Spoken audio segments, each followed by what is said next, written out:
and welcome in to another episode of the Irrational Confidence Podcast.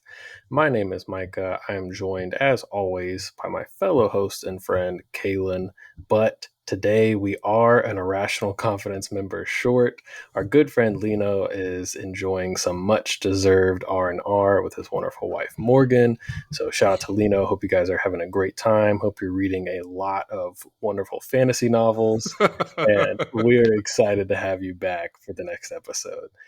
But today is going to be pretty much a news centric episode. There's been, now that we're in the full swing of the off season, there's some fun stuff going on that Caelan and I were excited to talk about. And then we'll also hit a couple more draft prospects just so you guys can familiarize yourself with them. And then Caelan went to a soccer game he's going to tell us a little bit about. So that'll be fun to get into as well. But I think the best place to start is we had an actual trade, which is exciting this time of year. It feels like almost everything is just rumors. So an actual transaction happened, and it was the Oklahoma City Thunder trading Josh Giddey to the Chicago Bulls for Alex Caruso, full stop. So no draft picks, no cash considerations, just a straight up one for one trade, which I think is always really interesting in the NBA because it's rare we kind of get an idea of like how guys are valued in a one to one way. Now, obviously, these teams are at different places. Both these guys have extensions or new contracts coming up. So there's a lot to get into it. But Caelan, what was your initial thought when you saw this news break? Yeah, it's funny when you talk about, getting a glimpse at value and how players are valued in a one-to-one trade. And, this was a one-to-one trade, but I think just judging by the discourse and a lot of what people think about this, that one of those players certainly has a considerable amount more value than the other. Of course, talking about Alex Caruso, just a fantastic player. I mean, after the finals we just watched, we talked about Drew Holiday and like kind of what he brings to championship quality teams. And Alex Caruso is kind of the same deal for me. He is like a Drew Holiday type player, an incredible perimeter defender, very smart. He can shoot the three, although he's very selective when he shoots. But he's been a little more aggressive these past couple of years. He's a really perfect like utility screener type. You guys know Alex Caruso, of course, fantastic player. Josh Giddey going to the Bulls for Alex Caruso is not a good trade in my opinion for the Bulls because I just don't see their vision behind it. I don't see like they had Kobe White, who just had a fantastic season. He looks like a real guy. Like Kobe White is like a real guy for the future, your point guard of your team, for the next 10, 12 years. And he's a guy who he he doesn't necessarily need the ball, but the smartest thing to do is give Kobe White the ball because of what he can do with it. And when you have a guy like Josh Giddey, he just needs to be played in a very specific way. Now, Mike, I don't know what you heard, but what I heard was that Oklahoma City came to Josh Giddey and said, "We're gonna put you on the bench." They said it nicer, but they say, "We're gonna put you on the bench because what we just saw in the playoffs, you know, you're better in the second unit. We're gonna give you your own unit. We'll give you Isaiah Joe. We'll give you Wiggins or whatever, and we'll let you do it." But he didn't want that. He wanted to start. He wanted to continue to be featured prominently. So he asked for a trade, and that's why they moved him. I guess before I go on any further, I want to know, Micah, did you think? What were you thinking? Good trade, bad trade? Yeah, I Where's your think head at? I think this time of year it's always so interesting to watch how this kind of news unfolds because I think like everyone else, I was like, okay, like usual, the first Woj bomb is like Caruso to the Thunder. And you're like, okay, what's going back? And it's like, okay, it's for Josh Giddey. It's like, okay, what other picks are attached to it? It's like, oh, there aren't any other picks attached to it. Because as we know, Chicago has had suitors for Caruso for a long time. Yes. Last trade deadline, the trade deadline before that, he's on an incredible contract. Mm-hmm. And it's just like you were saying, a super valuable player to especially contending winning teams. And I am surprised. I mean, I don't know. You could look at a bunch of different ways. Woj definitely seemed to be getting information from Chicago because he was like kind of amping up Giddey's value and what he could mean. I think he referenced all-star potential, something like that, which Giddey just hasn't shown really to this point. So I guess Chicago just wanted a young player back. I believe it was Zach Lowe kind of alluded to the OG Anunoby trade, where Toronto wanted Quickly and Barrett as opposed to a bunch of draft picks or something like that. So it seemed like for whatever reason, the Chicago front office really wanted a player. But we talk about all the time, NBA teams know what the other team has. Every team knows Oklahoma City has a slew of draft picks, Yes, ranging from not great first, from good teams to really valuable ones. And to absolutely. not get any extra draft capital was really surprising, especially this early in the offseason. It's like, why not kind of stir up a bidding war for Alex Caruso? What was the rush? You would think Levine or Vucevic would be the guys they'd kind of be in a hurry to move first and then let the bidding war for Caruso commence. So I was surprised by it. I think it's awesome for the Thunder. I think he's going to be incredible. And like you were saying, I hope he continues to up the 3-point volume. He'll need to. I mean, Yeah, teams are going to guard him the same way they guarded Giddey. And in the playoffs and the later rounds, he's just going to have to make him pay. I mean, I don't think they're ever going to sell out to his 3-point shooting, right. You but can't. no, but he can do fun stuff. We saw at the Lakers, he could, set great screens, do short roll stuff, and Mm-hmm. obviously contributed to a title winning team. So he'll bring a lot to them. And then Giddey in Chicago.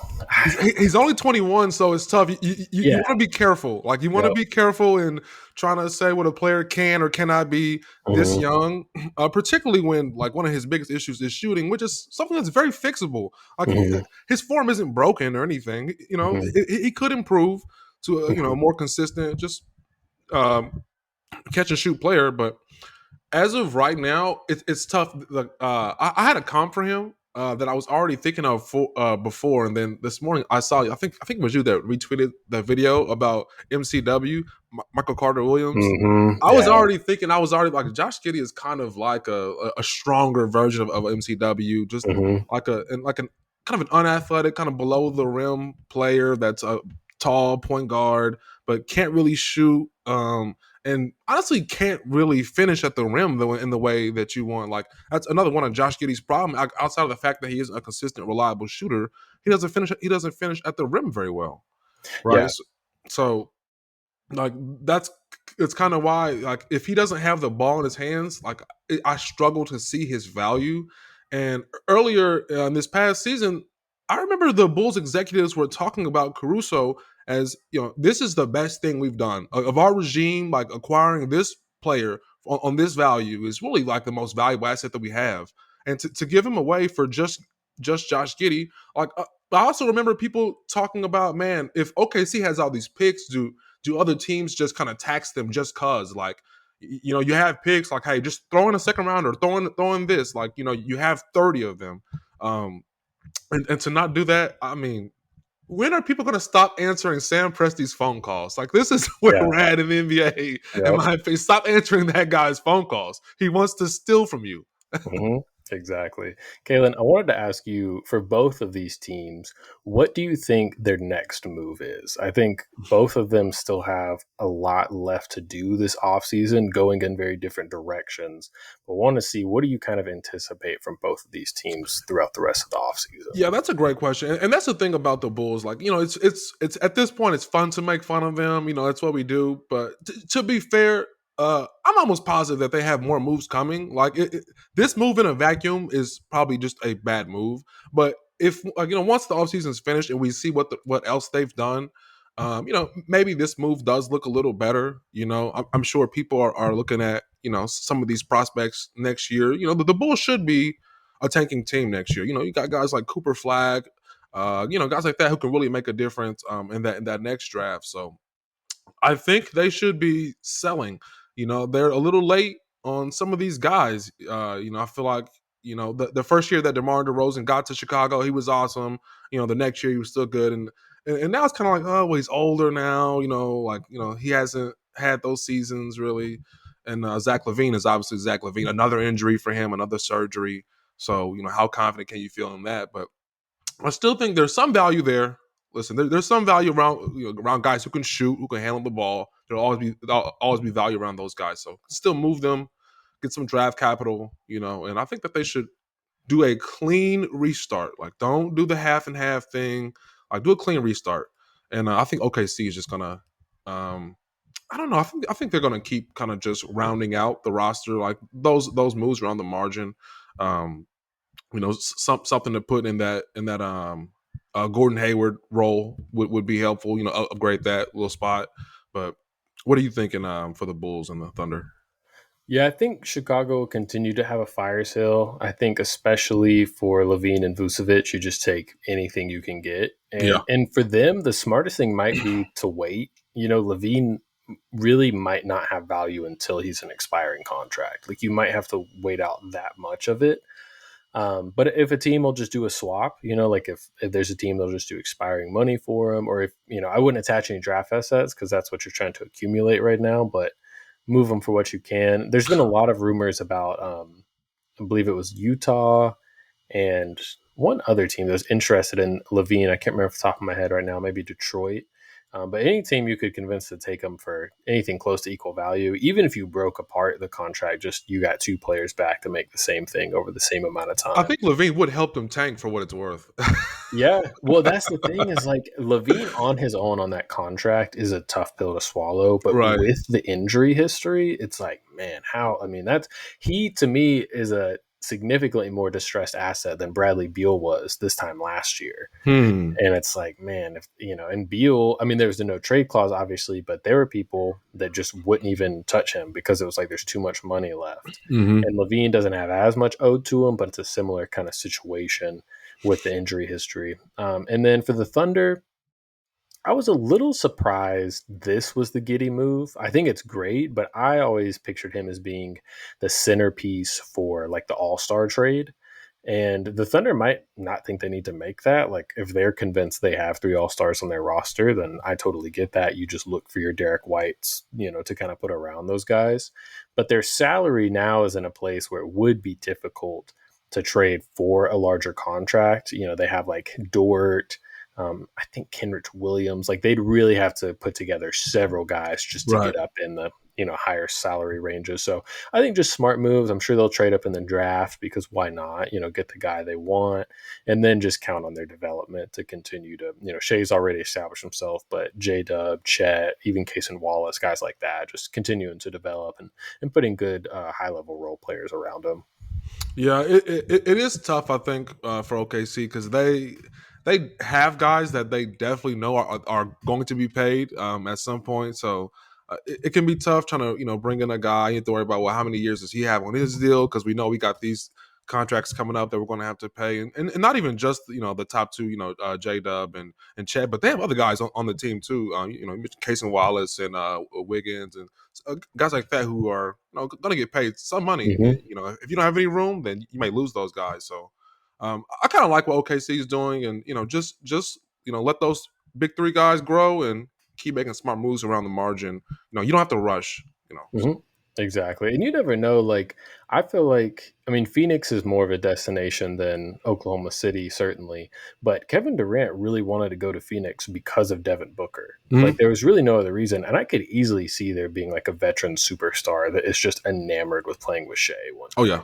So, and then maybe that is a guy you can sign to like a 2 year deal that's, Mhm. a huge, 45, 50 a year, but just for a shorter time Mhm. before these extensions kick in. So, I think that'll be interesting to see. But Absolutely. we'll continue to monitor those two teams off seasons. But yeah, it's fun to have an official trade and hopefully have a few more on the way leading into Oh. the draft on Wednesday. So another official transaction that is now complete is Caelan's Los Angeles Lakers have hired a coach after a lot of candidates and a lot of back and forth. JJ Redick does ultimately land the job. A lot to dig into here, but Caelan, I just want to know, what were your initial feelings when you saw this news? Oh man, I have been infinitely interested in this, and I've said leading up to it, either one of the candidates that's not named Dan Hurley, it's kind of like we'll see. But I've already begun doing the thing that you do as a fan when you start to actually, well, maybe I think, well, when I take a second think about it, actually, JJ Redick is probably going to be a good coach based on these factors. And that's why I'm here today to tell you guys of all the mental gymnastics that I have been through, but I've stuck the landing. Okay, so here we are. I think there are three reasons why I think JJ Redick's going to be out. One, his basketball IQ. Okay, I just think he's a really, really smart basketball mind. I feel like that term is kind of it's starting to be thrown around a little bit now. People are like using that a little more, but I think it's really true and genuine for him. And Coach K said, I think Coach K said that this was the smartest player that he's ever coached. Right, so that's, I mean, that's it's a big compliment, and I think the second reason is he's just a basketball junkie. Like, he's an addict for this thing. You know, as soon as he retires, he's in the media. He's doing the first take stuff, and then he starts his own production company. He's got his podcast, The Old Man, and the Three Things. And next thing you know, he's hooking up with Nikias and Duncan to do more. And he's got Tim Legler, and now he's doing the show with LeBron. This guy's a basketball addict. He loves this stuff. He breathes for it. I think that's going to be important. The third thing, maybe the most important thing, um, I think you'll like this. He's a millennial, okay, and I just I did a little bit of looking. So there are like a couple different like I guess entities that will like rank like what's a millennial slightly differently. It's mostly people 25 to 43. That's mostly what it is. It can vary a little bit, but and I think that he like exudes certain qualities of millennials that are really good. And one of them, I think he's extremely adaptable. And this is what some of the stuff that, I've heard. And listen, he's never coached. We've never seen him coach, right? So it's already tough to draw conclusions about if he's going to be good. We don't know. We don't know, right? And there's some things that he's no experience and never done it. We understand those things are not great. But I think that his adaptability and his willingness to just change and kind of grow with whatever is needed.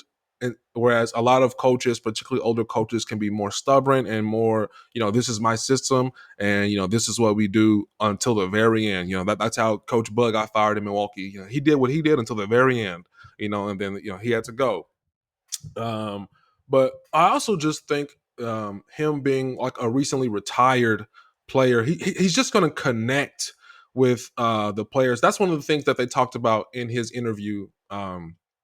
Well, first of all, they said that JJ Redick blew away the Lakers in his. They said he had a fantastic interview. They said he was incredibly charismatic, is what I was hearing. His answers were very, very smart, and they said that he had a great like vision for the team, like moving forward. So they said he crushed his interview. That relatability factor. The last two coaches the Lakers hired, Frank Vogel, Darvin Ham, both at one point lost the locker room. Right, Frank Vogel lost it that last year where we had Westbrook, he lost the locker room, and then obviously Darvin Ham benching Reeves, benching D'Lo, that whole thing. He lost the locker room. So big deal here. Somebody that can actually communicate, have the tough conversations with people, and just connect with them. I think JJ is going to be awesome there. Some of the things that do worry me, Micah, like the on the fly adjustment stuff. That stuff's really hard. Like, it's easy. You have your podcast to sit on your couch and I have this idea. I think we can do this, but in the game, it's happening very fast. He doesn't have experience. Is he going to be able to do some of that stuff? I don't know. We'll see. But I have begun the mental gymnastics of turning this into a positive spin. You're not a Lakers fan, Micah. You're not doing the mental gymnastics. Where are you at with this? I think for the most part, I like the hire. I think it's definitely a splash hire, but I think it's worth pursuing.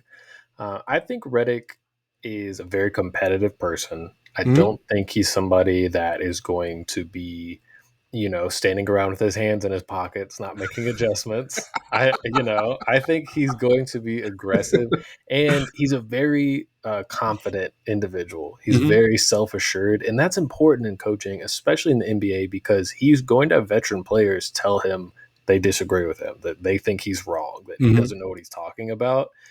And JJ to me has had such a successful post playing career already that I think that'll really empower him to coach the way he wants to coach, because he knows if he gets fired from the Lakers in 2 years, he'll go right back to being, the ESPN's lead analyst, to being calling finals games, to doing any kind of media production company he wants.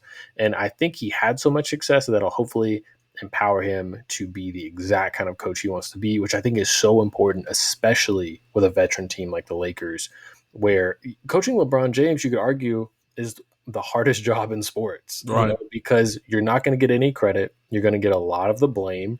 And especially at the tail end of his career, there's so much pressure to maximize what's going on right now.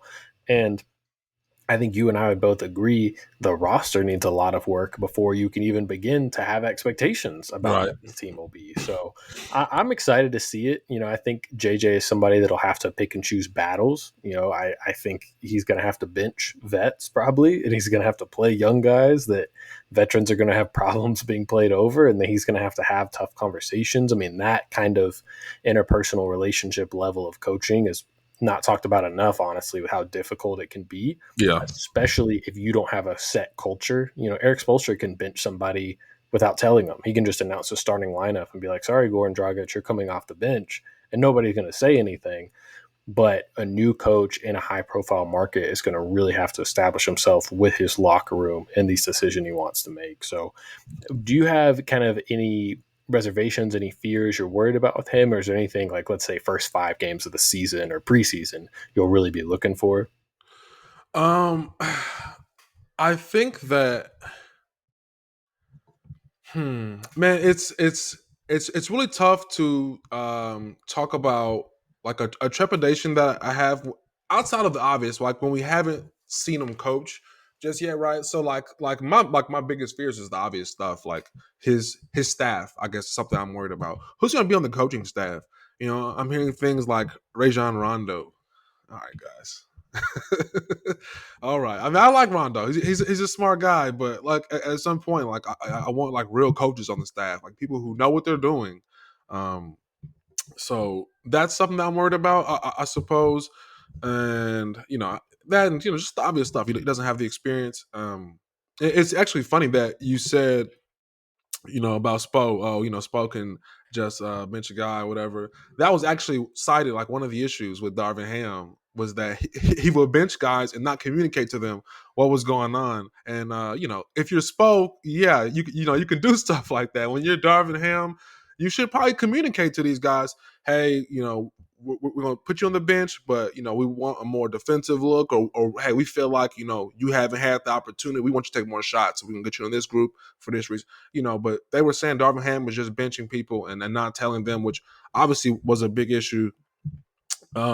So I think the communication will be strong there. Um, but yeah, I guess something else that I've been hearing about is that he's been focusing on Anthony Davis. Like that was another big thing.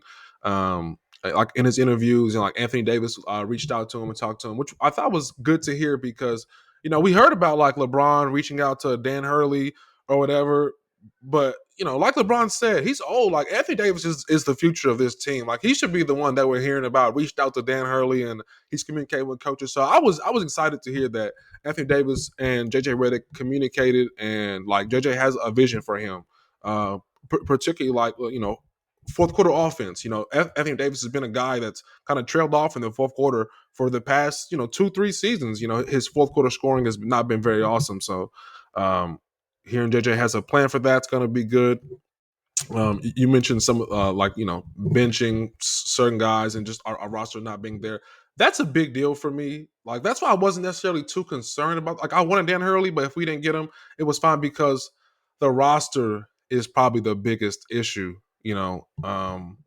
If Austin Reeves is our third best player, how far can we realistically go? We just saw who won the title this year. They probably have like 6 players better than Austin Reeves. So, that's the real issue. But JJ Redick, I think he's gonna be as good as the other guys would have been, and there's potential for more. Like that's probably the biggest thing with this hire for me is just the potential, the hope. All right, that's what we're selling. We know what James Borrego is like. He's a solid, like average NBA coach, most likely. And JJ can certainly be worse than Borrego, potentially, but he can also be a lot better. Mhm. We've heard the reports, the Pat Riley, Eric Spoelstra stuff. That's probably a little overblown, to be honest. But I do like the energy that they at least think this guy is the coach of the future, because firing coach after coach is embarrassing, and you're just not going to win that way. Okay, so I hope JJ is the guy. I hope they gave him a 4-year deal. I hope he gets all 4 years. Stop doing the team option thing. That's what coaches get nowadays, Michael. They get a year and a half and then a team option. Mm-hmm.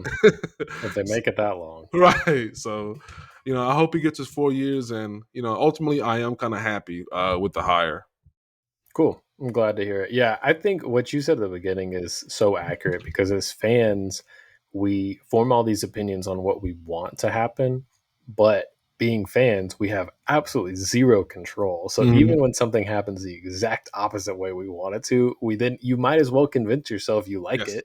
I do that with almost every Heat draft That's the prospect. move. I did not want Tyler Hero at all. And like I literally had memories from on like how iPhone has like pictures where I was like making Tyler Hero edits the day after the draft when he was like at the bottom of my big board. So I'm like, we're here now. What am I gonna do? Like so I think you might as well be optimistic and I think there's real reason to be. I think Redick could do some good stuff there and I think the organization will be behind him. They know for the first time in several years, they're not hiring a coach to coach LeBron James. They're hiring a coach to coach the Lakers, who LeBron James is going to play for maybe another year or two. And I think that's really important. Do you think he still does the podcast? So I hope not. I feel like, I mean, maybe in the off season, but I feel like in season podcasting, whether it's Patrick Beverly or Duncan Robinson back Or when he Micah had Parsons? one. Yeah. Yeah. I'm just like, guys, like, it's just, I'm not one of these people that's like, oh, athletes have to be practicing, like they can't Right, play video games, but I'm just like, this is a little weird. Like, let's just focus on the season and, we hear enough from you in the post game interviews and everything. So, especially a coach, I feel like people would be especially critical if a coach was like, "Yeah, I drew this up, didn't really work," but it would be so good for us, though. it Like, would be funny. we will basically every week we would have to be talking about JJ Redick on the podcast. Yeah, I am like legitimately curious about the dunker spot and stuff. Like Steve and Nikias are like the best show going. And I'm like, okay, so are you guys like still going to do YouTube stuff? Or like, is he going to keep his production company and have somebody run it for him? Right. And you know what? If we're just hiring podcasters, like Steve is a real coach. Like, Honestly. Steve is an actual coach. Yeah. And he knows as much basketball as anybody. Like, let's give Steve a look. Yeah, this to me, I mean, I do not know Steve Jones Jr. obviously, but if Steve isn't hired now, I feel like it would be more about him not wanting to be hired. So I think JJ thinks super highly of him. So it might just be his family doesn't want to move or whatever the situation may be. And real quick, something I had heard I didn't know. They said that JJ interviewed with the Raptors last offseason. Mm-hmm. Yeah, so this was not even people all the jokes. Oh, he's a podcaster, but he was Mm-hmm. already being interviewed for head coaching positions Mm-hmm. before the so he's viewed as a real coaching candidate around the league. Like he is respected. Just to put it into proper perspective. I think that's a good point. Yeah, the jokes about the LeBron JJ podcast are funny, but I think he would have gotten this job if that podcast never happened. Like people think of him as a real candidate, and he's very sharp. I mean, he's a great basketball mind. So excited to see what he does. And I did hear that Monty Williams was not being considered because it was too late. There was Monty buzz at the end of the season when it was understood that he was going to be fired. In some of the Lakers circles, they were talking about but ultimately they said he got fired so late, and they had already spurned JJ once for Dan Hurley, and they didn't want to do it again. So that's why they didn't. If anybody was curious why they didn't interview Monty Williams, that's why it was just too late in the process. Yeah, that's actually a great transition because I didn't think about this, but I don't think we discussed the Monty Williams firing yet. Did you have any thoughts on that or anything? Yeah, I'm low on Monty, dude. I really am. I'm low on Monty, and I think that I can't remember if I was typing this in the Discord. I can't remember if I sent it or not, but he's like offensive lineman to me. Like if your team drafts an offensive lineman, you just listen to whatever the media say. If they say good pick, you say okay, good pick, cool. I'm glad we got him. He's gonna block for us. If not, if they say oh bad pick, that guy isn't very good. You say oh man, like, what are we doing? Because we don't know. We can't judge offensive linemen. And coaching is kind of the same. It's tough to judge a coach. Tough to evaluate him, especially when they know more basketball than us. If they try something that didn't work out, okay, coaching's hard. It's hard. It doesn't mean they're not a coach. But that being said, I'm just kind of low on that guy. I'm low on him starting Killian Hayes half the season. Then they cut him. That was weird. And I don't know. I think we had this discussion earlier about whenever I made that comparison about getting all the fruit or getting all the juice out of the fruit or whatever. The team was bad. Detroit was kind of a disaster. That being said, was that the best coaching job somebody could have did? I don't know. I don't know. What do you think? Yeah, I think Monty's a great reminder that as fans, almost all coaching evaluation is results based. If you just had a good season, you're a good coach. If you Mm-hmm. just had a bad season, you're a bad coach. Unless you have a really long track record of results saying you're great, then Right. maybe people could forgive a rough season or two. That's a And I great think point. Monty's a good example of that because in Phoenix, I thought he was like a top 6 or 7 coach. Like I mean, he took that team from being a play-in team, in the bubble when the play-in was just being born, really, all the way to the finals. And it wasn't like the strongest West that they won, but that Phoenix team was legit good. And everybody was freaking out because he knew that weird rule where you can throw the ball into a basket on an out of bounds, and DeAndre Ayton had that game-winning dunk in the Mm-hmm. playoffs. Like, people were like, this guy's so sharp, he's doing so great. And now, if like you're saying, I feel like the narrative is completely flipped. Like, people that follow Detroit this year, and I didn't follow them super closely for obvious reasons, they're acting like it was awful. I know about the Killian Hayes stuff, Right. and at least early on, it seemed like a lot of what he was trying to do was like culture setting stuff, like not Right. play young players just because they were selected high, like playing guys who were going to play defense. But if you don't have the support of the organization, or if you've lost the locker room, it's very hard to set a culture because respect is where culture starts. Right. And if those guys weren't buying it, then you just can't do it. Dude, But the not playing guys who aren't gonna guard, I kind of get it, but not for a young team that's gonna lose anyway. well, and at So, one point, one of the guys not playing was Asar, and it's like Asar can definitely guard. Like, right. why would you not? Like so. Right. Yeah, it was super questionable stuff. And, I think if you wanted to be short sighted about it, you could just be like, oh, it's a Chris Paul thing. Like, Chris Paul is basically the coach of those Phoenix teams. And, that's why you saw that success. And the moment, Monty doesn't have a generational point guard, it all falls apart. That's Do you remember like when Monty lost me for good? I felt like was when he had that falling out with DeAndre Ayton, and then like all off season, it was like he was just as childish as Ayton was. sure. If you talk to him, he's like, oh, I've heard from him. I haven't talked to him yet. Like, you're the coach, bro. Like, okay, Yeah. he's being childish, he's being immature. Reach out to him and fix that. He's a pretty good player. Hmm. Like to me, like that signal. Okay, he's kind of a grumpy old guy. Doesn't really connect with the players in the way that he should. Kind of like a Mark Jackson vibes a little bit to me. Mm. Yeah. And I feel like it's worth pointing out Monty didn't really want this job. Like, he was ready to take time off. And Detroit was like, we'll make you the 5th highest paid coach in the league. And he's just was like, okay, well, I mean, if you're going to pay me $65 million, sure. And This was his yes, plan. yeah, Get the guaranteed maybe contract, I tank, had get that thought. fired. Now you got 5 years. And you about to just What was that exit interview like? Do you think they're like, hey, man, we might terminate your contract? He's like, okay, cool. Like, just let me know. I'm about cool. to go to LA or Phoenix or wherever his normal home is. And it's just like, let me know. Like, I'll Yes, sell the house here. See y'all later. bro. Yes, The I don't think he minded. I don't. I don't think so either, because it's not like they have the number one pick and a great draft or something. Like, I don't see Right. Detroit being significantly It was better gonna be next year. like 2-3 more years of this minimum.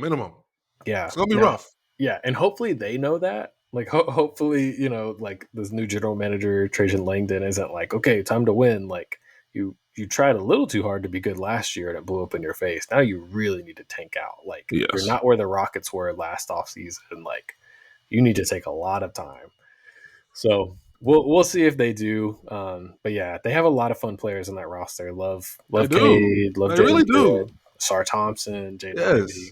So hopefully there's some good times coming in Detroit, because it is a good fan base and they deserve to have some fun over there. And it's been Mm-hmm. a rough stretch. So we can move on from coaching news to more rumor news, but a good way to look at this NBA offseason is through the lens of Paul George. He is probably the biggest player that has a realistic chance to change teams this offseason. And that's where everything's going to start. He'll be at the top of everyone's free agency list, everyone's Mm-hmm. trade target list. And that's why it's so interesting because in the most straightforward terms, Paul George could opt out of his player option, just be a totally unrestricted free agent. But with the way the NBA works now, that honestly limits his options because there's only really two decent teams with enough salary cap to sign him. And it's Mm-hmm. Philly, which there's been weird reporting from Shams Charania was saying like Philly's not interested in Paul George anymore. So if they're not interested, really the only other option would be Orlando, which that would be fun. He's talked highly of the Magic, but that really leaves you two options. So Brian Windhorst recently brought up on ESPN that he could do what James Harden did last offseason or Chris Paul did several off seasons ago, which is you opt in to the last year of your deal, request a trade. Now, the way James Harden did it, he kind of did that without letting Philly know. Mm-hmm. Normally, you kind of talk to your team, figure out where you're getting traded, and then often I would Yes. assume that's the route Paul George Yes. would go. But if he does that, then he's making about $48.5 million a year. He's basically on an expiring contract, and he's much easier to acquire because teams can now trade for him. Even teams that are the first apron could still trade for him. So, Mm-hmm. Caelan, what are you thinking about all the Paul George noise, and how do you expect this to end up? You said so. What was the second? You said Philly has money. Orlando has money to Mhm. sign him? Orlando. I think Orlando has like 36 million, and they could open up more space if they What need about to. New York? Do the Knicks have any money? It's OG dependent, but I Mm. don't think they will. They're one of the trade teams, though. They could be like a Julius Randle plus picks for Paul George kind of deal, something like OG that. is going to test the market or no? That's what it sounds like because right now with the new CBA, you can negotiate with your own free agents if anybody listening doesn't know. And Mm-hmm. so technically, that's why we already saw Pascal Siakam signed a big contract, Shout out which, Pascal. yeah, we didn't talk about it much because, I mean, he got paid, they traded for him. That was kind of a given. But Mm-hmm. what's interesting is we thought that same thing about OG Anunoby. Yes. They traded two good young players for him. We just expected, okay, he's going to get a huge bag and that'll be it. But apparently, there's a little bit of miscommunication, we might say, because OG's like, it sounds like from reporting, expecting a higher number than what New York is offering. And if that's the case, then other teams are going to be like, well, let's at least see if we can get a meeting because we haven't gotten that OG news yet. So, Yeah. OG wants to get paid like he hasn't been hurt before. right. Essentially. And he knows he has the Knicks over a barrel. You know, they Yes. just traded two good young players and he can walk for free. Now he's CAA.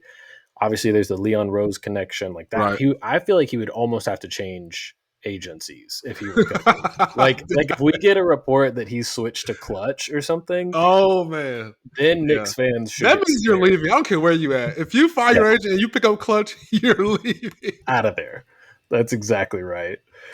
So, Oh man. what do Okay. you think about all that? Yeah, There's a lot of moving we parts. digress. We digress. Paul George. Man, I really just think Paul George is gonna be back in LA. That's what I really think. For some of the reasons you laid out, they're like the new CBA is a little brutal. It is a little brutal, man. I think it'll take a little bit getting for us getting used to because there are not a lot of options for Paul George. Um, that being the case, here's the thing with the Clippers, man. Um, if you do the same thing again, is that not the definition of insanity at this point? Like, let's just try run it back. You know, we had that 28 game stretch. We were incredible. Like, let's just see. Okay, you tried that. You tried that last year. You tried that when you went to the conference finals without Kawhi. Like, you tried that when you were up 3-1 against the Nuggets. And like, that's every year. There's some sort of reason to. Oh well, maybe if that didn't happen. So I just don't know how good of an idea that is. That being the case, I've always been the type of guy because I'm a Laker fan. I only cared about championships. As I get older and I just continue to watch the league, I start to realize there's more to basketball than that. Okay, especially for the fans. Like even if the Clippers don't win a championship, it's something to be said about having like a real shot to win when you have star players. You're good. You win a ton of games in the regular season. you have a real shot to win your playoff matchup. I mean, the West is tough, but there's something to be said for that. I think the Mavericks taught me that, dude. Like this season, the Mavericks just had they came up short in the finals, but that was kind of gravy. Like I could argue they shouldn't have been there, and that was incredible. And I think Dallas fans should be very, very happy about that season, and I'm sure they are. So that being said, I think the Clippers should just try everything they can to bring this guy back.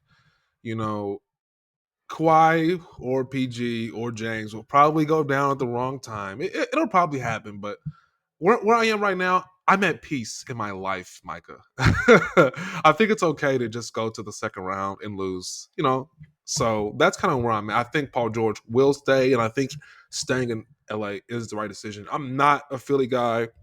I said last podcast, I'm just not big on Embiid. I'm not big on the Philadelphia Sixers. I don't think he should go there. I don't think it's a good play.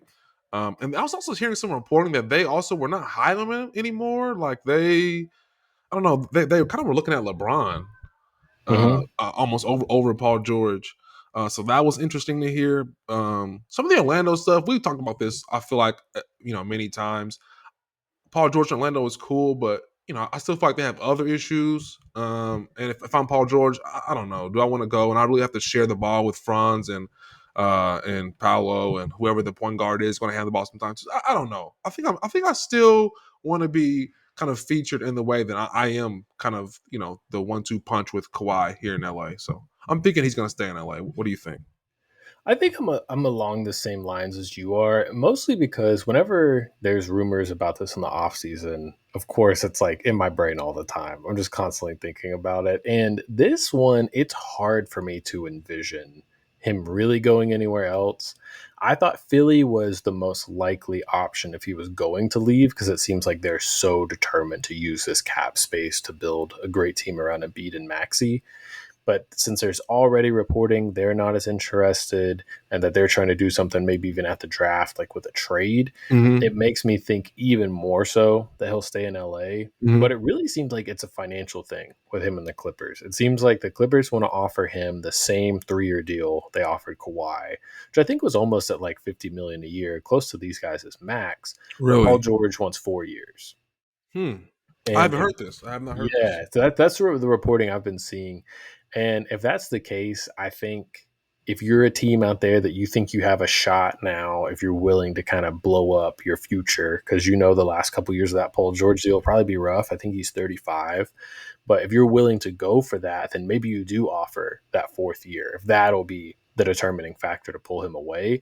And it might be that Philly's kind of like, yeah, we were only going to offer him 2 or 3 years. So if it's the same thing, then we're not really going to be in the Paul George business either. So we'll see what happens. I think, like you said, most likely he stays there because it's hard to picture other options. Philly doesn't sound interested. New York, I mean, I guess they could sign OG and then do some kind of trade with Randall. It's also swap hard. him out for Jimmy.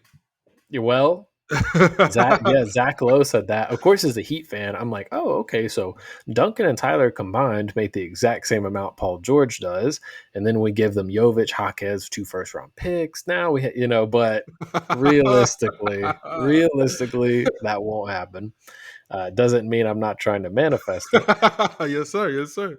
But we'll see. I think most likely he stays in LA. Me But too. it's an interesting offseason for the Clippers because they just had a pretty disappointing season, given how good they looked in that early season stretch. And now they have to re-sign 2 older guys that are going to make a lot of money to run back something that was just kind of disappointing. That's the toughest deal to make in the league. You mentioned how Paul George is going to look in the last year. Dude, these are the toughest contracts to hand out. When the back end of the deal, you probably are going to be hurting a little bit, right? I feel like that's it's the same thing. I feel like Pat's dealing right now in Miami, trying to figure out what he should do with Jimmy's contract. And it's just tough, man. It's not easy to figure out, and I don't even begrudge people for making the wrong call. You just gotta go with your gut, man. You just gotta do your best. It's tough to know.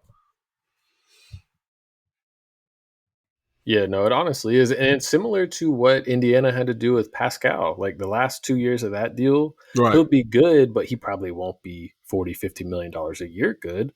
but this is their window. They're not going to get somebody to come there in free agency. You got to spend the money somehow. So I don't think that was the wrong choice, even if it results in a couple You're bad gonna get me years. sidetracked because this is their window. Is it really? How old is Tyrese Well, Halliburton again? They had that's time. fair. I did my rant. That They had some time. that's fair. That's the other option. It's kind of what you were saying with Orlando. Like they don't really have to make some big splashy deal now. Yes, and I've Paul George does not fit their timeline. And he also doesn't like. You could argue Orlando has the least need of Paul George of any team because they already have two great big wings. Like Franz, Paolo, and PG could definitely play together, but Mm. they'd be better off getting a guard for creation Yes, purposes. Or in Orlando, the reporting I've seen is they're looking at guys like Kentavious Caldwell Pope, Klay Thompson, like 3-and-D shooters. I'm like, that's smart. Like, I saw your guy Bryce hating on D'Lo. What's up with yeah, that? I did see that. Hey D'Lo is a Bryce, good fit there. D'Lo will be good there. You like he tries some time on defense, and you guys can insulate him. He's gonna get him up. You need a guy who's gonna hit 8 threes in a game. And he can D'Lo, pass. yes. Hey, send us over sucks. Let you have D'Lo. That's a fair deal. I don't think it is. We just saw Caruso for Giddey. What's the difference? D'Lo better than that. I mean, come on, man. D'Lo sucks. Same thing. The Chicago Bulls have broken Caelan's brain, I fear. So that'll kind of wrap up the Paul George thing. But yeah, it's going to be interesting to watch. Same thing with Jimmy Butler. Like, I think Jimmy's probably just going to get the extension he wants. But if he doesn't, then same thing. My dad is a huge Lakers fan. Obviously, I'm a huge Heat fan. So the minute that Philly's not interested in Paul George stuff came out, I looked at him and I was like, that's about one of our small forwards. Mm-hmm. It's either going to be my favorite team's small forward or yours. And it's scary because like it's one thing for Jimmy to be like, I'd really like a few more million on this extension, but I want to stay in Miami, like whatever, versus they're Philly's blowing up his phone, like, please make this trade demand. Like, we will max you out. Like, you get to come back and play with Embiid. Ben Simmons is gone. Tobias Harris is gone. All the guys you hated are gone. Brett Brown's gone. You can come just play with your favorite Sixers. It's scary. Dude, we don't get it because we're not rich. I'll never understand I want like another 1.7. What do you mean? Right. You're not going to be able to tell. What are you talking about? Florida's tax free, brother. Just Yo, stay. Just stay. Come I think on, it's Jimmy. completely about respect. I think these guys make so much money. I think it's like, oh, you can pay me more than that and you're not. That's disrespectful. Like, get me out of here. And God. and and just, like, we don't have this in the show notes. We should talk about it a little bit. Sacramento kept Malik Monk, Oh, yes. and Go ahead. that Go was a ahead. little surprising. So they signed him for a 4-year deal that'll give him around $20 million a year. I think it's like 18 or 19 a year annually. And a lot of people, myself included, were like, "Man, I thought he could have gotten more, maybe from an Orlando or a Philly." But the Kings had early bird rights on Monk, so this was the most they could offer him. And I think that means a lot to a player, especially if it's the incumbent team. I think he's like, well, they're doing the best they can. I want to Mm. stay here. This is as much as they're allowed to offer. I might miss out on a couple million per year from other teams, but I don't want to move. I like my teammates, and they stay. Another aspect of this is the CBA now allowing teams to negotiate with their own free agents before anyone else. If this would have started in the open market and Monk's first meeting was with Orlando and they're like, oh, we'll give you 27 a year, he would have been Yes. like, well, see Yes. y'all later. But Sacramento got to sit him down and say, we're giving you the most we can. We'll give you the player option if you Great want point. it. And he just gets to ride it out there with this guy Fox. So it's a good move by Sacramento. I mean, I think that's a great deal for Monk. He's going to be making what Duncan Robinson makes next year. I mean, he's a very talented player that depending on this Kevin Herter trade stuff, could be starting for them next year. I think he's worthy of starting. So we'll see what happens. But definitely congrats to Monk on getting long-term money. Do you remember what Bobby Marks said was the average point guard salary? Do you remember? I don't remember what he said. It was something like 27. it was something like that. Yeah. So that's a good barometer for me. I was glad he said so. 27 million average point guard money. And then how much did Malik Monk get again? You got like 18 a year, 19 a year. Oh, okay, that's fantastic. Then yeah, absolutely great. Mm-hmm. Very team friendly there. I think that's good value. And in the Discord, you had mentioned, you thought that Malik Monk's agent maybe did him a bit disservice because he Yeah. probably could have gotten more money on the open market. But just trying to play armchair psychologist here, trying to get in Malik Monk's head. I do think, and he just seems like, remember, he spent a year with the Lakers, so I kind of got to, like, watch him closer for a bit.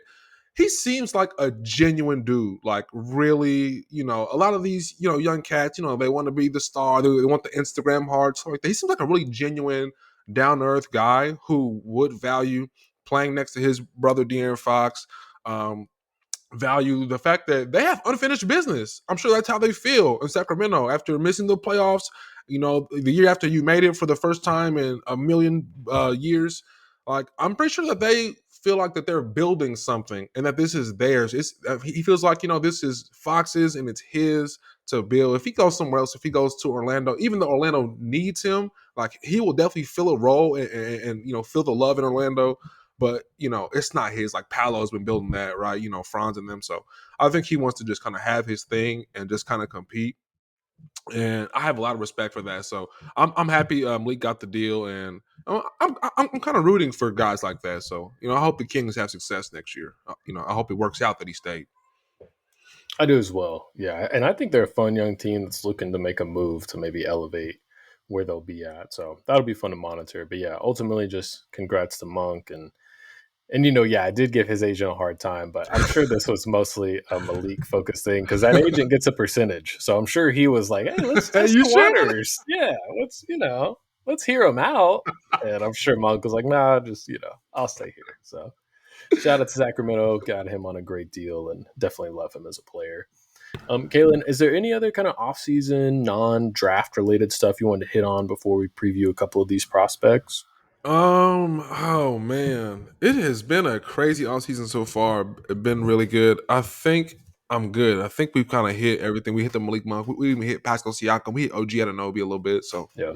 that's everything. Yeah, those are the big names to watch. So yeah, we're recording this Sunday afternoon. The draft is Wednesday, so I wouldn't be shocked if one of those names gets moved, at draft night potentially. So to transition to the draft, we're gonna give you a little profile of a couple more players, just so you kind of have an idea of what'll be going on draft night. Same preamble, not draft experts, just reading around about guys, so you get an idea of the archetype of player that your favorite team might be drafting.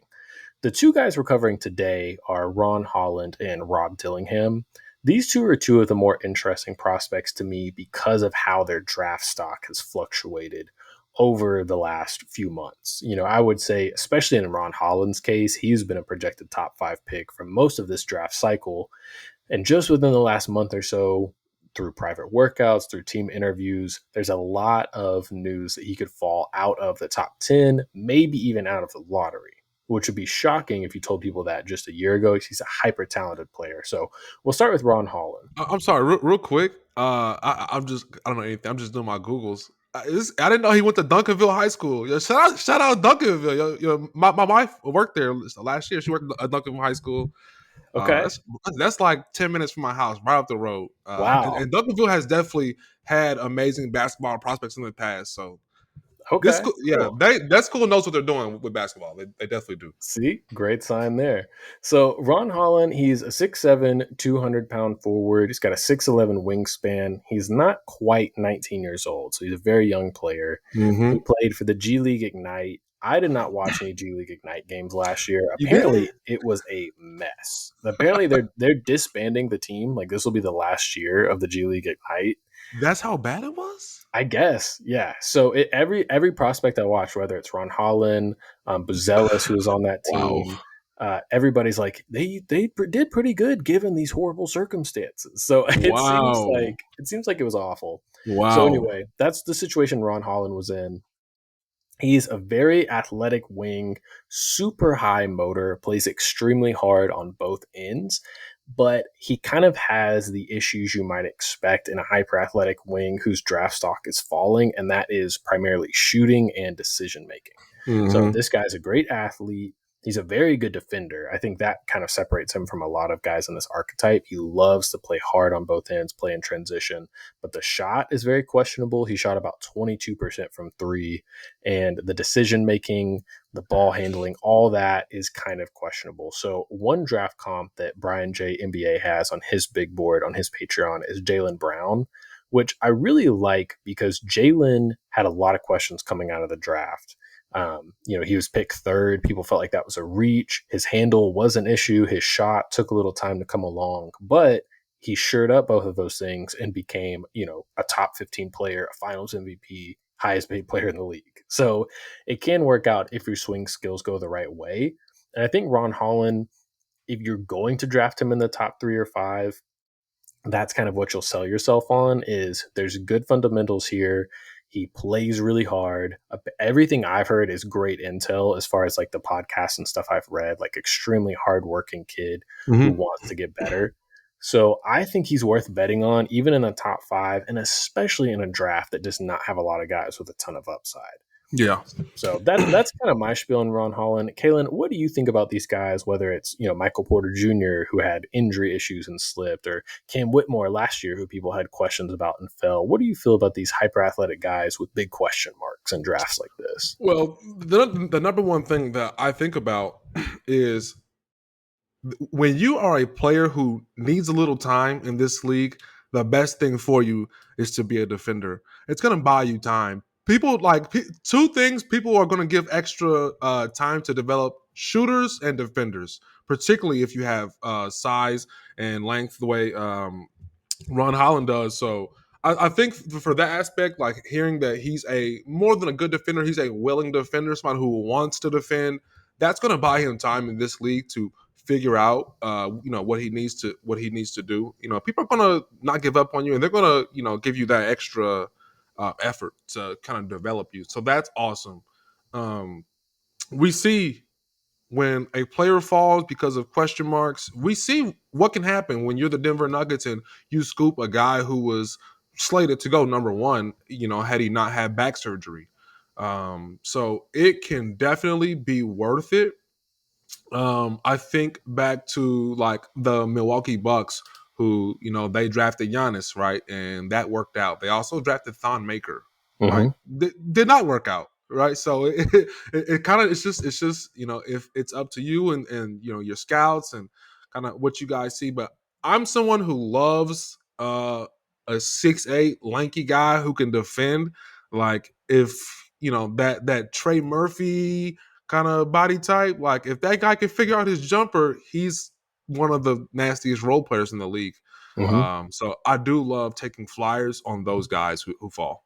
Definitely. And that's why, obviously, if he gets picked in the top 5, those teams will give him a lot of time. But it's also why the idea of him falling out of the lottery is exciting, because then he might go to a decent team. Oh, yeah. That he can, be developed in almost like a Jimmy Butler way in Chicago, where it's like he's kind of just this defensive specialist you just throw on the court. Jimmy talks about being so focused on defense in Chicago because that was the only way he got the ball, was if he stole it. He talked about always wanting to get like breakaway dunks. So he would play the passing lanes, heat up the ball. That's so smart. Kawhi Leonard's another guy that started off just defense. Yep. So I could definitely see Ron Holland in that role. And I just love that he has, like you alluded to, one foundational piece, whether it's the shooting or the defense for different players. He has something he knows he can go out there and do at a high level, and that'll buy him time to kind of round out the rest of his game. So definitely excited about him. I would love him in Miami. If he could somehow fall to 15, I would be very excited about that. Heck yeah. Any teams kind of in that range that are decent would give him time to develop, or on the higher end, whether it's, who knows, maybe the Spurs take him at 8 or something like that. They want to be good for Wemby, but they're not in a huge hurry. And he's somebody that, the Wemby Spurs better draft somebody that can handle the ball, please. Yep. And that's a great segue, Caelan, because this next guy is who I really want the Spurs to draft, and his name is Rob Dillingham. Okay. 6'2", 165-pound freshman from Kentucky, 6'3" wingspan, a small guy. That's a lot of this draft class is either you're big with not a lot of upside, or you're small and you're hyper talented. And Dillingham definitely fits the latter. This guy was a bucket at Kentucky. Didn't even start most of his games, but averaged 23 points, almost 5 rebounds and 6 assists. Shot 44% from 3 on insanely difficult volume. Tons of pull-ups, but he could also do stuff off the movement, step backs. Probably the best handle in the league.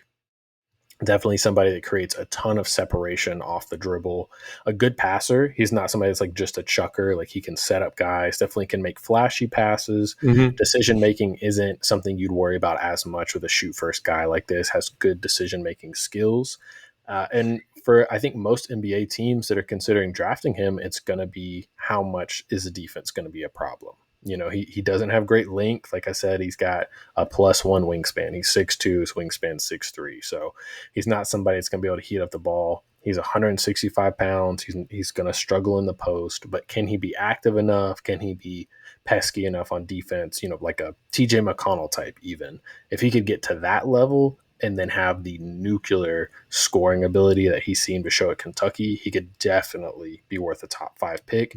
And again, in a draft with not a lot of upside, those kind of guys are extra tantalizing. So small guard can light it up. How much, tales old as time, how much can the defense stand up? Some Mm-hmm. comps you might see, Kimball Walker is somebody he relates to. Lou Williams, if you envision him more in like a 6-man kind of role. Hoop Intellect on YouTube does a great job with this.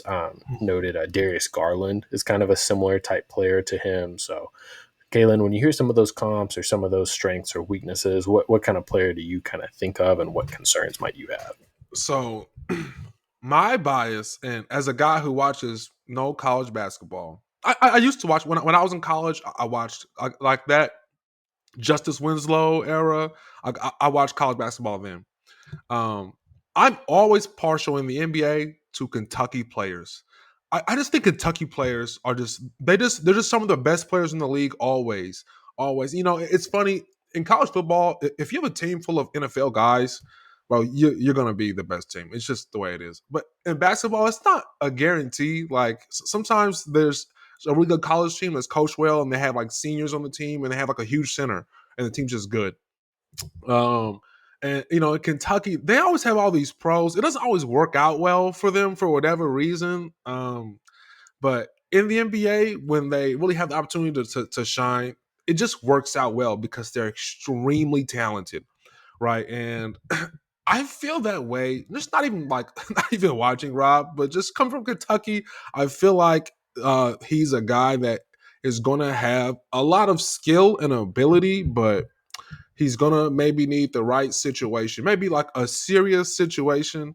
Like if he had went to like if he went to like Charlotte or whatever when they were really bad doing, they had the LaMelo and all the crazy stuff going on over there. That'd probably be terrible for him because he'd probably just go along with it. I feel like maybe if he's in a serious situation and somebody is serious about his development, serious about the defensive end and things like that, I like this guy as, a guy who people were initially high on, then he starts to fall. But it's, let's remember, like we were high on him because of the talent, right? So I think that's what gets me excited about him. If he gets the right situation, the right development coach, I think we can be confident that Rob Dillingham is going to be a serious player in this league. I agree, and that's why I love the Spurs fit. I mean, Wimby makes everyone's lives easier, but the Spurs Mm-hmm. are such a serious organization. That's a Even great point. if they take him in, at number 4, Pop's still not going to play him if he's not going to guard. Mm-hmm. They're going to hold him to a high standard. So I would love that fit just because it's somebody that could cover up Dillingham's weaknesses, and then his scoring could really open up stuff for Wimby. Like I Does feel like does he have any like Devin Vassell in his game? I'm almost worried that they already have too many. Like, is how much of like a willing passer is Rob? I think he's pretty willing. Mm-hmm. I didn't watch like full tape of every pass he ever made, but Right. definitely likes to make the flashy play, but definitely has good fundamentals. And he's a guard. Vassell, like I know what you're saying. He likes to get more into the pull up, and Rob definitely has that too, but Okay. definitely has guard skills. So I would Okay. trust him to get Wimby the ball. Okay. Almost as much as anybody in the class, except for the top, very top passers. So Okay. yeah, I'm excited about Rob. Him and Ron Holland are two guys that I'm like I kind of want to stake my claim at these two guys, especially if they're going to slide, because I think people are overthinking it. This is just a ton of talent to pass up for a guy that's going to end up being, you know, I can't think, just a role player. These guys. There's only a few guys in this draft with all-star ceilings, or Right. right below all-star caliber player ceilings, and these are two of them that I think are worth investing in. Yeah, I'm pretty confident there's gonna be one guy that's much better than there's maybe not like a true number one option will come out of this draft, but I think there'll be like a number two option that maybe that people didn't expect. Like Hmm. somebody's gonna take off, no Yeah, question. definitely. And with there being such a wide range of outcomes for so many players, like we'll see guys, maybe go in the very late first round, be one of the best players. I was looking at Yes. a draft board last year, right before the draft, and it was this guy. I actually have it saved in my phone, just the image, so I didn't see what analyst it was, but it was his top 50 players, and Jaime Jaquez wasn't on it. Hmm. So, and there's always guys like that that exceed expectations. So I think, to maybe even a larger degree to like an all-star level, Ron and Rob could definitely do that. So excited to see where they go. I hope it's like you were saying, places that'll take their development really seriously, give them room to grow, but also, hold them to a high standard. I was trying to pull it up. I couldn't pull it up that fast, but I was seeing earlier today. I was on Twitter and I saw the Jalen Brown draft, and there was not like a ton of like star players or whatever that supposed to come out of that draft, and a lot of the undrafted guys in that draft actually turn out to be like role players. Hmm. So I think this could be one of those drafts where like people just miss some of the real talent, some of the role playing talent maybe goes second round or undrafted, and it happens some years where there are real guys in there, but they just get missed, and we'll find Hmm. out later that there was a few more players in this draft than we thought. So, Yeah, exactly. And there's always going to be one or two guys like Herb Jones, where it's like, hmm oh, if that guy could shoot, he'd be like, a very high level role player. And some guys will yes, learn to shoot that you just yes, didn't think would. So hmm that's one of the fun parts of the draft is getting surprised by these guys. So Ron Holland, Rob Dillingham, two very exciting prospects to keep an eye out on Wednesday night to see where they go and what kind of landing spots they find themselves in. Hopefully, both of them somehow end up in Miami. We will move on to. okay. I almost didn't catch that. I almost did. So that'll wrap up most of the basketball portion of the show. Thank you guys for tuning in. We have a little extra tidbit on the end here because Caelan recently went to his first soccer match, and I know nothing about football as is known around the world other than watching Ted Lasso. So, Caelan, tell us about your experience and kind of what your takeaways were from the World's game. Oh yes, man! This was an awesome game. This was at AT&T Stadium, Jerry's World. It was the Peruvian national team versus the Chilean national team. My wife is Peruvian, and some of her family came into town to come watch the game. Her older brother bought us the tickets. They were awesome tickets. Shout out to Jordan, man. We love you, brother. But this was a really entertaining. It's my first soccer game. I know almost nothing about the sport. I've watched some of the World Cup stuff. The first World Cup I watched was when Germany won. Um, so I've watched some soccer, but not a lot. And these two teams, they are not the best. Certainly, they are equally untalented, though. So at least it was an even game. And one thing that one of Vivian's cousins, my wife, one of our cousins, told me he knew more about soccer. He said that in South America they play more of like I'm gonna do a basketball. They do more of a hero ball style because they have great talented players. They have the Messi's and Brazil's had incredible players, and they'll play more of a get it to that star player, let him cook. And Peru, obviously, they're a South American country. They don't have that star player, but in the first half of the game, that's all they did. It was so frustrating. Every time Peru got the ball, they would try and make some impossible kick ahead pass that was like, okay, I see the vision. If you made a perfect pass, and yes, he would have had a great shot on goal, but most of the time the pass was a little too long, and they would turn it over, and it was 0-0 at the half. I thought Chile controlled most of the first half.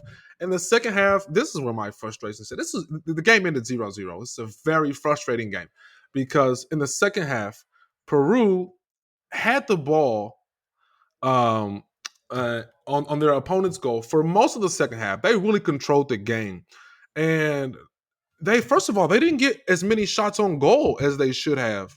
When you're down there that much, me knowing nothing about soccer, when you're down there that much, you have to get your shots on goal. You're not going to make all of them. That's fine, but when you're not getting your opportunities and you just turn the ball over, like Like, you're just wasting too many opportunities to win, particularly when you're not a talented team, which they weren't. And they wasted so many opportunities. So that was frustrating. The only thing that was lucky was that Chile also wasted a good amount of opportunities, and it ended up being 0-0. All in all, I had a great time. I look forward to going to more soccer matches. Um, and I thought it was funny that just being there, I have a podcast. I'm a sports guy. I'm just so opinionated. Like, I know nothing about soccer, but I'm watching and I'm like, bro, I feel like I could get down there and coach. I just could. Irrational confidence. Yes, I am irrationally confident about my sports knowledge. I'm like, man, I don't know. I felt like that pass was too risky. If he had made a safer pass, set up the offense, we could run some of the stuff we do, and we could. that's how I felt. I That's get how I it. felt. How would you compare kind of the atmosphere and the fans to maybe NFL game, NBA game, something like that? It was dope.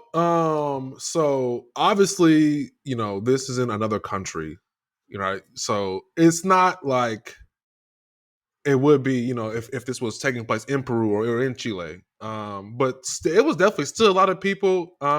Literally, dude. So I've worked for the Texas Rangers for like 9 years when I was in high school or whatever. When people go to baseball games or really any sporting event, you'll see a lot of the jerseys, of course, but you just see a lot of people just dressed for whatever. Because a lot of times it's just a night out. Sometimes, like, I'll take my wife to a ball game. We don't watch baseball, but it's a nice night out. So we don't really wear Ranger stuff. We just wear whatever. Go to a soccer game. There's nobody there just cause. Nobody is there. Everyone's here for a specific reason, to cheer on their team and to talk crap to the other team. Everyone had on a Peru jersey or a Chile jersey. There was no regular clothes, not a single one. So I thought that was dope. And yeah, it was definitely just dude. I was lit. I was lit. I was drunk and I was going hard for Peru. I was trash talking, but I was with it. I was acting like I was, I'm about to get my Peruvian passport, so I'm gonna be an honorary Hey, Peruvian. there you Okay, so go. I had to earn my stripes. I was part of the raucous crowd, but it was definitely a great environment and had a very good time.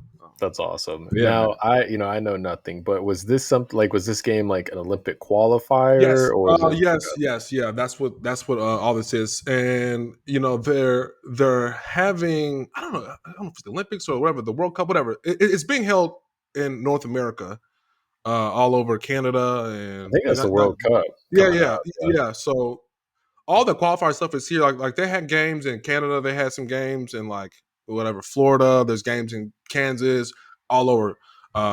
So yes, they needed to win that game because, like I said, Peru's not very good, Mhm. and Chile is a team that they can beat. That tie hurts. I think they have to play like Argentina next. Oh, So I mean, we know how so, that's gonna go. So yeah, that game tying that really hurt them. This team is not a lock to make any world they make a World Cup every now and then. yeah. So they needed that win. It hurt. It hurt. Would you say your wife's family is similar to you as far as like your mood being changed after a disappointing result for your team? When it comes to Peruvian soccer, they're used to it, bro. Oh, They okay. it's like being a fan of whatever. Pick your NBA team that is usually very bad. They're like, well, it's not our first time. It's Dang. not, That's tough. I'm like up screaming. I'm like, bro, why did we not get a shot on goal there? They're like, bro, this is what we do, bro. Just Yeah, relax. I'm like, oh, okay. that's tough. I get that though. I get it. Yes, it's honestly smarter than whatever I'm doing when I'm frustrated after every single loss. Even if the Yeah. team isn't good, I'll still be mad. They're just like, bro, we're not good. Why are you yelling? Calm Hmm. down. Very fair. Very fair. Well, all right. I think that'll kind of wrap up today's episode. We appreciate everyone for tuning in. This was a lot of fun. Next time we talk to you guys, it'll be after the draft. So hope everyone enjoys the draft and has a lot of fun with it. I'm definitely excited to see where all these fun prospects go. And hopefully we'll have more offseason news. Maybe we'll have a better idea of where Paul George is going and different things of that nature. So for myself, Micah, Hey, my real quick, go for it. everyone's favorite segment when we plan the show on the show. What are we doing for the draft? We kind of talked about? Are we gonna record that night? We should do. What are we We'll have doing? to see. We might have to do something. We'll have All to right. see. All right, Lino's audience. There get you go. Yeah, we'll be on the lookout. Be on the socials. We'll at least try and live tweet it or something. Yeah. But thank you guys again for tuning in. Always check us out on YouTube, Irrational Confidence Pod, TikTok at Irrational Confidence Pod. If you have any questions, you can email us, confidenceirrational@gmail.com. For myself, Micah, my fellow host, Caelan, thank you guys for tuning in, and we will see y'all next time.